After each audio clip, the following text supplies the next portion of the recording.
Bring in independent journalist Nick Sortor. Great to see you this evening. So, Nick, you've been present for a lot of these kinds of activities over the years. Would you say this is more of a love fest or more of a riot?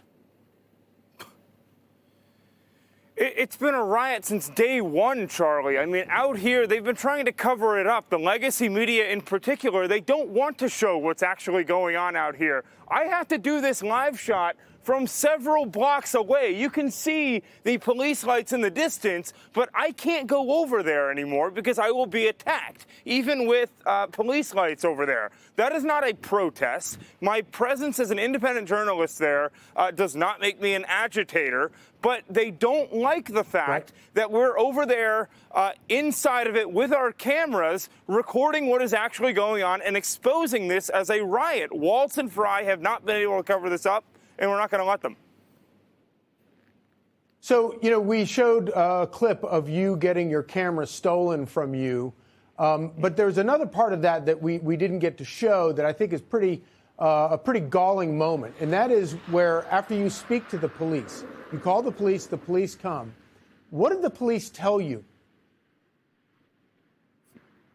They told me that I was the person that needed to leave, that I needed to get out of this area. I'm an American citizen, born and bred here, that is being told that I'm not allowed to be in an American city. And if that's not alarming to people, I don't know what could possibly be. I mean, the fact that the thing that I did that they didn't like was that I was there with a camera. I didn't get out of my vehicle. I was recording from inside the vehicle when I ended up getting robbed.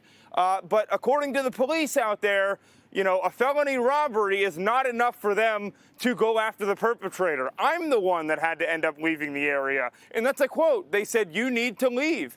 It's crazy to me that this is the point that we're at.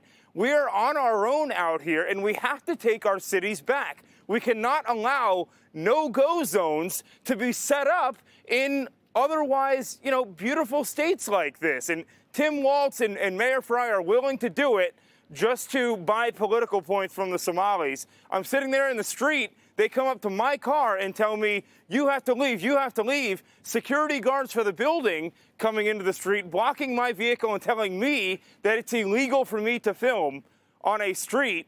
And the police end up siding with them. So thankfully, the FBI stepped in because we all know that Minneapolis PD and Mayor Fry aren't going to do anything to solve this robbery case. So I personally spoke with FBI Director Kash Patel shortly before coming on to do this hit, and he has been fantastic throughout this entire thing, and they have dedicated full resources, full help to finding the person that robbed me here, because what these people need to realize is that they are not they're not going to be able to get away with literally everything, which is how they think right now. They don't believe that there are any consequences because Mayor Fry, the chief of police, and, you know, Minneapolis PD have given them that idea that, oh, you're just not going to be prosecuted for this stuff. It's brazen. They did it on camera. They knew they were on camera when they did it, but they have no fear, and that's a problem.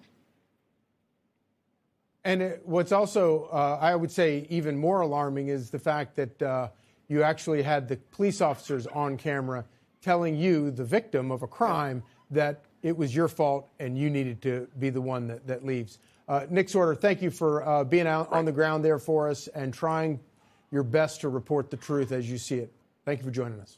Hey, Sean Hannity here. Hey, click here to subscribe to Fox News YouTube page and catch our hottest interviews and most compelling analysis. You will not get it anywhere else.